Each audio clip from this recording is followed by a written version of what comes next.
Hi, ഞാൻ doctor Chandu, neurologist and epileptologist, medical trust hospital Ernakulam. ഇന്ന് ഞാൻ സംസാരിക്കാൻ ആഗ്രഹിക്കുന്നത് എപ്പിലെപ്സി അഥവാ അവസ്മാരം എന്ന് പറയുന്ന ഒരു രോഗാവസ്ഥയെ പറ്റിയിട്ടാണ്.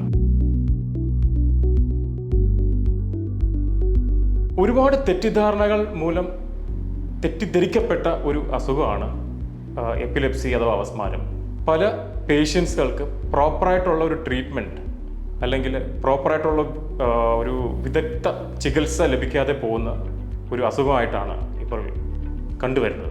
എന്താണ് എപ്പിലെപ്സി അഥവാ എന്താണ് അവസ്മാരം? എപ്പിലെപ്സി അഥവാ അവസ്മാരം എന്ന് പറയുന്നത് നമ്മളെ ബ്രെയിനിലുള്ള നമ്മളെ തലച്ചോറിലെ ന്യൂറോൺസുകളിൽ അതിവേഗത്തിൽ അധികമായിട്ട് വൈദ്യുതി പ്രവാഹം നടക്കുമ്പോൾ അല്ലെങ്കിൽ അബ്നോർമലായിട്ട് ഒരുപാട് ഇലക്ട്രിക്കൽ ആക്ടിവിറ്റി നടക്കുമ്പോൾ ഉണ്ടാകുന്ന ഒരു അവസ്ഥയാണ്. ബ്രെയിൻ ഒരു രണ്ട് ഹെമിസ്ഫിയർ ആയിട്ടാണ് ബ്രെയിൻ എപ്പോഴും ഡിവൈഡ് ചെയ്തിരിക്കുന്നത്. സോ എപ്പിലെപ്സി ഒരു രണ്ട് ഭാഗമായിട്ട് ക്ലാസിഫൈ ചെയ്തിട്ടുണ്ട്: focal and generalised epilepsy. Focal എന്ന് വെച്ചാൽ നമ്മുടെ ബ്രെയിനിൽ ഒരു ഭാഗത്ത് നിന്ന് ഈ വൈദ്യുതി അധികമായിട്ട് സ്റ്റിമുലസ് വരുമ്പോഴാണ് ഫോക്കൽ എപ്പിലെപ്സി എന്ന് പറയുകയും, രണ്ട് ഭാഗത്ത് നിന്ന് കണ്ടിന്യൂസ് ആയിട്ട് ഇലക്ട്രിക്കൽ ആക്ടിവിറ്റി നടക്കുമ്പോൾ അതിന് ജനറലൈസ്ഡ് എപ്പിലെപ്സി എന്ന് പറയുന്നു. സോ എന്താണ് എപ്പിലെപ്സിയുടെ കാരണങ്ങൾ? എല്ലാവർക്കുമുള്ള ഒരു സാധാരണ ഡൗട്ടാണ്, എന്താണ് എപ്പിലെപ്സി, എന്താണ് എപ്പിലെപ്സി എനിക്ക് വരാൻ കാരണം? കോമൺ ആയിട്ട് കണ്ടുവരുന്ന ഒരു റീസണാണ് ജനറ്റികമായിട്ട് വരുന്ന ജനറ്റിക്കൽ കോസസ് ആണ് മോസ്റ്റ് കോമൺ ആയിട്ട് നമ്മൾ എപ്പിലെപ്സിയിൽ കണ്ടുവരുന്നത്. പിന്നെ നമ്മൾ പെരിനേറ്റൽ ഇൻസൾട്ട്, നമ്മൾ ജനിക്കുമ്പോൾ നമുക്കുണ്ടാവുന്ന ചില പ്രോബ്ലങ്ങളാൽ നമുക്ക് എപ്പിലെപ്സി ഫ്യൂച്ചറിൽ വരാം. നമുക്ക് ജനന സമയത്ത് ഉണ്ടാവുന്ന ഓക്സിജൻ കുറവ് മൂലവും നമ്മുടെ ജനിച്ചു കഴിഞ്ഞ് നമുക്ക് ബ്രസ്റ്റ് ഫീഡിങ് ഡിലേ ആയാൽ സംടൈംസ് നമുക്ക് ഹൈപ്പോഗ്ലൈസീമിയ ഗ്ലൂക്കോസ് കുറഞ്ഞാലും വരാനായിട്ടുള്ള സാധ്യതകളുണ്ട്. പിന്നെ കാണുന്ന ചൈൽഡ്ഹുഡ് എപ്പിലെപ്സീസ് ആണ്. ചൈൽഡ്ഹുഡ് എന്ന് വെച്ചാൽ നമ്മൾ ഒരു 8 to 10 ഇയേഴ്സിൽ കാണുന്ന ഒരു ടൈപ്പ് ഓഫ് സീഷേഴ്സ് ആണ്. ചൈൽഡ്ഹുഡ് ബിനൈൻ എപ്പിലെപ്സീസ് ആണെന്നാണ് പറയുക. ബിനൈൻ എന്ന് ഉദ്ദേശിക്കുന്നത് നമുക്ക് ട്രീറ്റ് ചെയ്യാൻ പറ്റുന്ന, മരുന്നുകളിൽ കൺട്രോൾ ചെയ്യാൻ പറ്റുന്ന ഒരു ടൈപ്പ് ഓഫ് സീഷേഴ്സ് ആണ് ബിനൈൻ ചൈൽഡ്ഹുഡ് എപ്പിലെപ്സീസ് എന്ന്. പിന്നെ നമുക്ക് ബ്രെയിനിലുണ്ടാവുന്ന എൻസെഫലൈറ്റിസ്, ബ്രെയിൻ ഇൻഫെക്ഷൻ മൂലം ഉണ്ടാവുന്ന കാരണങ്ങളാൽ ഉണ്ടാവാം. ഓൾഡർ ഏജ്, കുറച്ച് പ്രായമുള്ള ആളുകൾ എടുക്കുകയാണെങ്കിൽ മെറ്റബോളിക് പ്രോസസ്സുകളാണ് കുറച്ച് കോമൺ. മെറ്റബോളിക് എന്ന് ഉദ്ദേശിക്കുന്നത് നമുക്ക് ബോഡിയിലുണ്ടാവുന്ന ഹൈപ്പോഗ്ലൈസീമിയ, ഷുഗർ കുറവാവുകയും സോഡിയം കുറഞ്ഞാൽ ഹൈപ്പോനെട്രീമിയ ഒരു കോസാണ്. ചില ഡയബറ്റിക് പേഷ്യൻസുകൾ ഇൻസുലിൻ്റെ ഡോസുകൾ കൂടിയാലും നമുക്ക് ഹൈപ്പോഗ്ലൈസീമിയ കാരണം നമുക്ക് സീഷേഴ്സ് അല്ലെങ്കിൽ എപ്പിലെപ്സി വരാനായിട്ടുള്ള സാധ്യതകളുണ്ട്. എബോവ് 50 അല്ലെങ്കിൽ എബോവ് 60 ഇയേഴ്സ് ഇപ്പോൾ കോമൺ ആയിട്ട് സ്ട്രോക്ക് ഒരു റീസണായിട്ട് നമ്മൾ കാണുന്നു, എപ്പിലെപ്സി വരാനായിട്ട് ഒരു റീസണായിട്ട് കാണുന്നു. സോ എന്താണ് നമ്മൾ അതിൻ്റെ സിംറ്റംസ്, സൈൻസ് ആൻഡ് സിംറ്റംസ്, അല്ലെങ്കിൽ എങ്ങനെയാണ് നമ്മളത് എപ്പിലെപ്സി ആണെന്ന് നമ്മളത് ഐഡൻറ്റിഫൈ ചെയ്യുക? അത് വളരെ ഇമ്പോർട്ടൻ്റ് ആയിട്ടുള്ള ഒരു കാര്യമാണ്. നമുക്കത് എപ്പിലെപ്സി ആണെന്ന് ഫസ്റ്റ് മനസ്സിലാവണം. എന്നാൽ മാത്രമേ നമുക്ക് അതിൻ്റെതായിട്ടുള്ള ട്രീറ്റ്മെൻറ്റ് അല്ലെങ്കിൽ അതിന് ഫ്യൂച്ചറായിട്ടുള്ള എന്താണ് അതിൻ്റെ ഇൻവെസ്റ്റിഗേഷനിലേക്ക് നമ്മളത് പോകേണ്ടതെന്ന് നമ്മൾ തിങ്ക് ചെയ്യാറുള്ളൂ. മോസ്റ്റ് കോമൺ ആയിട്ട് നമ്മൾ എല്ലാവർക്കും കാണുന്ന സിനിമയിൽ അല്ലെങ്കിൽ നമ്മൾ തന്നെ കണ്ടിട്ടുള്ള സീഷേഴ്സ് എന്ന് പറഞ്ഞാൽ പെട്ടെന്ന് ബോധം നഷ്ടപ്പെടുക, നമ്മൾ താഴെ വീഴുക, കൈകാലിട്ട് അടിക്കുക, വായിക്കൂടെ നൊര വരിക, പത വരിക, നാക്കിട്ട് കടിക്കുക. ഇതാണ് നമ്മൾ കോമൺലി കണ്ടുവരുന്ന സീഷേഴ്സ്. ഇതിനെ നമ്മൾ ജനറലൈസ്ഡ് സീഷേഴ്സ് എന്ന് പറയുന്നത്. വെച്ചാൽ നമ്മുടെ ബ്രെയിനിലെ രണ്ട് ഹെമിസ്ഫിയർ, നമ്മൾ നേരത്തെ പറഞ്ഞ പോലെ ബ്രെയിനിലെ രണ്ട് ഭാഗങ്ങളാണ്, ഫോക്കലും ജനറലൈസ്ഡ്. അത് രണ്ട് ഭാഗം ഒരുമിച്ച് അബ്നോർമൽ വരുമ്പോഴാണ് ഈ ടൈപ്പ് ജനറലൈസ്ഡ് എപ്പിലെപ്സീസ് കണ്ടുവരിക. കോമൺലി ഈ ടൈപ്പ് ഓഫ് ഫിറ്റ്സ് കണ്ടുവരുന്നത് ഒരു എബോവ് 60 ഇയേഴ്സ്, പ്രായം കൂടിയ ആളുകളിലാണ് നോർമലി ജനറലൈസ്ഡ് എപ്പിലെപ്സീസ് കണ്ടുവരിക. വേറെ നമ്മൾ ഈ സ്കൂളുകളിൽ പിള്ളേരിൽ വരുന്ന ഒരു ഡിഫറെൻറ്റ് ടൈപ്പ് ഓഫ് സീഷറാണ് ആബ്സെൻറ്റ് സീഷേഴ്സ് എന്ന് പറയുന്നത്. നോർമലി സ്കൂൾ ടീച്ചേഴ്സാണ് ഇത് ഐഡൻറ്റിഫൈ ചെയ്യുക. പെട്ടെന്ന് നമ്മൾ ക്ലാസ്സിലിരിക്കുമ്പോൾ നമ്മൾ പെട്ടെന്ന് ഒരു ഡേ ഡ്രീമിങ് പോലെ നമ്മൾ പെട്ടെന്ന് ഒരു സ്റ്റാച്യു പോലെ ആവുക, പെട്ടെന്ന് സ്റ്റെയർ ചെയ്യുക ഒരു സൈഡിലേക്ക്. അല്ലാന്നുണ്ടെങ്കിൽ നമ്മൾ കണ്ണിങ്ങനെ ചിമ്മുക, പെട്ടെന്ന് ബ്ലിങ്കിങ് വരിക, 1 മിനിറ്റ് ഇടത്തോളം നമുക്ക് റെസ്പോൺസ് ഇല്ലാതെ വരിക, അല്ല ടീച്ചറോ ഫ്രണ്ട്സോ വിളിക്കുമ്പോഴും നമ്മൾ അധികം റെസ്പോണ്ട് ചെയ്യാതിരിക്കുക. ടീച്ചേഴ്സ് നോർമലി കംപ്ലയിൻറ്റ് ചെയ്യും, മോൻ മുമ്പേ നല്ലപോലെ പഠിച്ചിരുന്നു, പെട്ടെന്ന് നമ്മുടെ സ്കൂളിലെ പെർഫോമൻസ് എല്ലാം കുറഞ്ഞു. ഇതൊക്കെ ഒരു അവസ്മാരത്തിൻ്റെ ലക്ഷണങ്ങളാണ്. പ്രോപ്പറായിട്ട് നമ്മൾ മെഡിസിൻസ് കൊടുക്കുകയാണെന്നുണ്ടെങ്കിൽ ഈ ടൈപ്പ് ഓഫ് സീഷേഴ്സ്, ചൈൽഡ്ഹുഡ് എപ്പിലെപ്സീസ് നമുക്ക് വളരെ ഈസി ആയിട്ട് ട്രീറ്റ് ചെയ്യാൻ പറ്റുന്ന ഒരു രോഗാവസ്ഥയാണ്.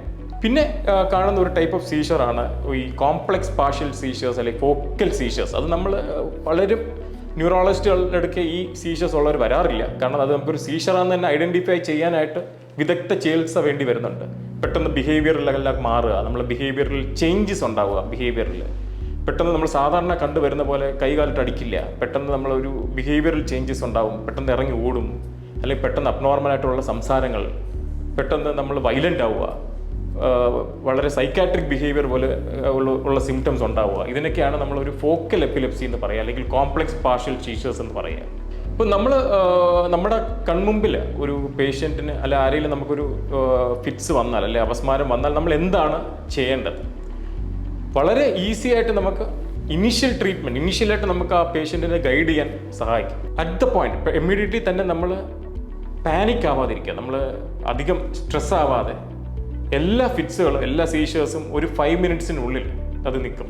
സോ നമ്മളത് ഒരു പേഷ്യൻറ്റിനെ ആ ഒരു സേഫസ്റ്റ് ആയിട്ടുള്ള ഒരു പൊസിഷനിലേക്ക് നമ്മൾ മാറ്റുകയും, ഇപ്പോൾ ഒരു ടൈറ്റ് ഡ്രസ്സിങ് അല്ലെങ്കിൽ ടൈറ്റ് വെയറിങ്സ് ഒക്കെ ഉണ്ടെങ്കിൽ അന്ന് റിലീസ് ചെയ്യുക, കുറച്ചൊന്ന് റിലാക്സ് ചെയ്യിപ്പിക്കുകയും, ഒരു ഷാർപ്പ് ഓബ്ജക്ട്സ് അല്ലെങ്കിൽ കണ്ണാടി പോലത്തെ ഓബ്ജക്ട്സുകൾ ഉണ്ടെങ്കിൽ അതൊന്ന് റിമൂവ് ചെയ്യുക, കുറച്ചൊന്ന് റിലാക്സ് ചെയ്യിപ്പിച്ച് കിടത്തുകയും ഒരു ലെഫ്റ്റ് ലാറ്ററൽ പൊസിഷനിൽ പേഷ്യൻറ്റിനെ ഒന്ന് ഷിഫ്റ്റ് ചെയ്യുക. കാരണം ഇങ്ങനെ ചെയ്യുകയെന്നുണ്ടെങ്കിൽ നമുക്കൊരു എയർവേ ബ്രീത്തിങ് സർക്കുലേഷൻ പേഷ്യൻറ്റിനെ നമുക്ക് ഇമ്പ്രൂവ് ചെയ്യാനായിട്ട് സാധിക്കും. സോ നമുക്ക് ഒരുപാട് സെക്രീഷൻസ് ഉണ്ടാവും ആ സമയത്ത്. സീഷേഴ്സ് വരുമ്പോൾ ഒരുപാട് സെക്രീഷൻസ്, സലൈവ ഒക്കെ ഒരുപാട് വായിന്ന് വരും. സോ നമ്മളൊരു പൊസിഷനിലേക്ക് മാറ്റുമ്പോഴത്തേക്ക് അതൊരു പൂൾ ചെയ്യാനായിട്ട് അത് സഹായിക്കുകയും ചെയ്യും. Call for help. ഇപ്പം നമുക്ക് എപ്പോഴാണ് ഹെൽപ്പിന് നമ്മൾ അല്ലെങ്കിൽ എമർജൻസി ആയിട്ട് നമ്മൾ ഹോസ്പിറ്റലിലേക്ക് ഷിഫ്റ്റ് ചെയ്യേണ്ടതെന്ന് വെച്ചാൽ, ഒരു സീഷർ 5 മിനിറ്റിൽ കൂടുതൽ പ്രൊളോങ്ങുകയാണെന്നുണ്ടെങ്കിൽ അടുത്തുള്ള ന്യൂറോളജി ഫെസിലിറ്റീസ് ഉള്ള ഹോസ്പിറ്റലിലേക്ക് എത്രയും പെട്ടെന്ന് നമ്മൾ പേഷ്യൻറ്റിനെ ഷിഫ്റ്റ് ചെയ്യേണ്ടതാണ്. എങ്ങനെയാണ് നമ്മളിത് സീഷറാണ് അല്ലെങ്കിൽ എപ്പിലെപ്സി ആണ് നമ്മൾ ഇൻവെസ്റ്റിഗേഷനിൽ കൂടെ നമ്മൾ എങ്ങനെ കണ്ടുപിടിക്കും? സോ ഫസ്റ്റ് ഇൻവെസ്റ്റിഗേറ്ററി മോഡാലിറ്റി എന്ന് പറയുന്നത് EEG എന്നുള്ളൊരു ടെസ്റ്റാണ്. EEG എന്ന് പറയുന്നത് ഇലക്ട്രോ എൻസെഫലോഗ്രാം. നമ്മൾ ബ്രെയിനിലുള്ള ഇലക്ട്രിക്കൽ ആക്ടിവിറ്റി മനസ്സിലാക്കാൻ പറ്റുന്ന ഒരു investigatory മോഡാലിറ്റിയാണ് EEG.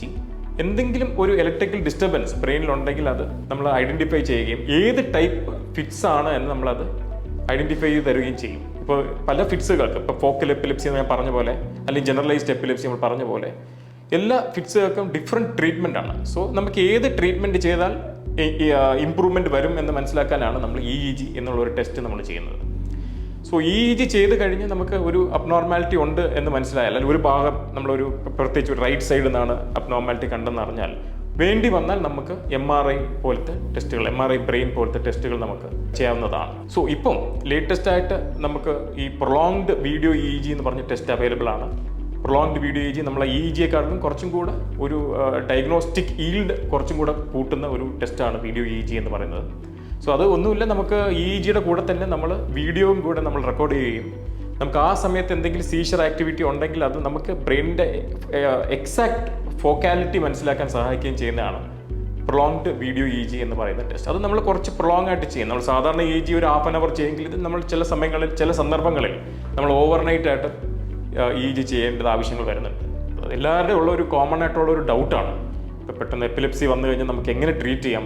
Is it completely curable? നമുക്ക് കംപ്ലീറ്റ് ആയിട്ട് ട്രീറ്റ് ചെയ്യാൻ പറ്റുമോ? അതോ മെഡിസിൻസിലേക്ക് മാത്രം നമ്മൾ റെസ്ട്രിക്റ്റ് ചെയ്യേണ്ടതാണോ? അതോ കൺട്രോൾ ചെയ്ത് പോകേണ്ട ഒരു അസുഖമാണോ? മെഡിസിൻസിൻ്റെ സൈഡ് എഫക്ട്സ് മൂലം നമുക്ക് പല കാരണങ്ങളും, വലിയ സൈഡ് എഫക്ട്സുകൾ മൂലം നമുക്ക് ഒരുപാട് പ്രോബ്ലമുകൾ നമുക്ക് ഫ്യൂച്ചറിൽ നേരിടേണ്ടി വരുമോ? പ്രത്യേകിച്ച് പ്രഗ്നൻസിയിലും അല്ലെങ്കിൽ ഫീമെയിൽസിന് എന്തെങ്കിലും അതിൻ്റെതായിട്ടുള്ള സൈഡ് എഫക്ട്സുകൾ ഉണ്ടാവും എന്നുള്ള ഒരു കോമൺ സംശയങ്ങളാണ്. സോ EEG കൂടെ നമ്മൾ ഫസ്റ്റ് ഇതൊരു സീഷറാണ് അല്ലെ എപ്പിലെപ്സി ആണ് നമ്മൾ ഐഡൻറ്റിഫൈ ചെയ്യുന്നു. എന്തുകൊണ്ട് നമ്മളത് സ്പെസിഫൈ ചെയ്യാൻ കാരണം എന്ന് പറഞ്ഞാൽ, ഈ സീഷർ പോലെ തന്നെയാണ് പല അസുഖങ്ങളും ഉണ്ട്. സിൻകോപ്പ് എന്ന് പറഞ്ഞ അസുഖം, പെട്ടെന്ന്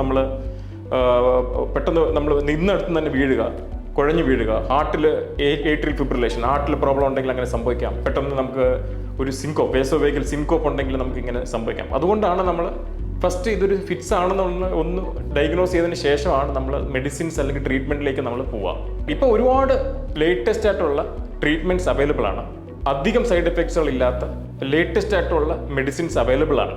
ഇപ്പോൾ ഒരു 20 to 30% ആളുകളിൽ ട്രീറ്റ്മെൻറ്റിൽ എഫക്റ്റ് വന്നില്ല എന്നുണ്ടെങ്കിൽ ലേറ്റസ്റ്റ് ആയിട്ട് ഇപ്പോൾ സർജിക്കൽ എപ്പിലെപ്സി സർജറീസ് അവൈലബിൾ ആണ്.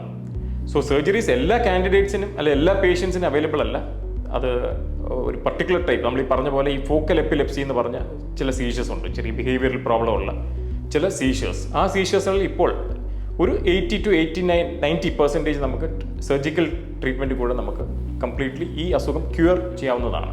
ഈ ഒരു ചെറിയ ടൈം പീരീഡിൽ എനിക്ക് എപ്പിലെപ്സിയെ പറ്റി ഒരു ധാരണ, എന്താണ് എപ്പിലെപ്സി, എന്താണ് അതിൻ്റെ ലക്ഷണങ്ങൾ, അഥവാ എന്താണ് നമ്മൾ ഇമ്മീഡിയറ്റ് ആയിട്ട് ചെയ്യേണ്ടത്, എപ്പിലെപ്സി വന്നാൽ നമ്മൾ ഇമ്മീഡിയറ്റ് ആയിട്ട് as a person what we have to do, നമ്മൾ ഇമ്മീഡിയറ്റ് ആയിട്ട് എന്താ ചെയ്യേണ്ടത്, എന്താണ് അതിൻ്റെ ഇൻവെസ്റ്റിഗേറ്ററി മോഡാലിറ്റി അല്ലെങ്കിൽ എന്താണ് ട്രീറ്റ്മെൻറ്റ് എന്നുള്ളത് ഞാൻ ഈ ഒരു ടൈം പീരീഡിൽ എനിക്ക് ഒരു 70 to 75% എനിക്കത് കവർ ചെയ്യാൻ പറ്റിയിട്ടുണ്ട്.